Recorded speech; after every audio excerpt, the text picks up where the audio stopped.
Hi, we have a job vacancy in Lisbon, part-time for male. So listen very carefully for the qualifications. The job title is caregiver and it should be male because you will be carrying the patient. But if you are a female and you can do the job, it's okay too. No experience required, and as long as you're willing to be trained, then you're okay for this position. So the shift is from Friday 6 p.m. up to Monday 7 a.m. So this is a part-time position every weekend.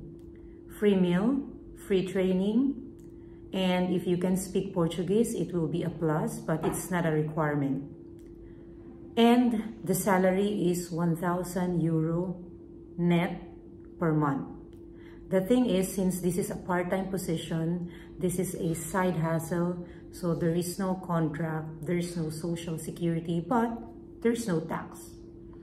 If you are interested to this position, just send me a message in my Facebook page, and I'm going to give you the contact details of the person who's looking for this caregiver position. All right? Bye.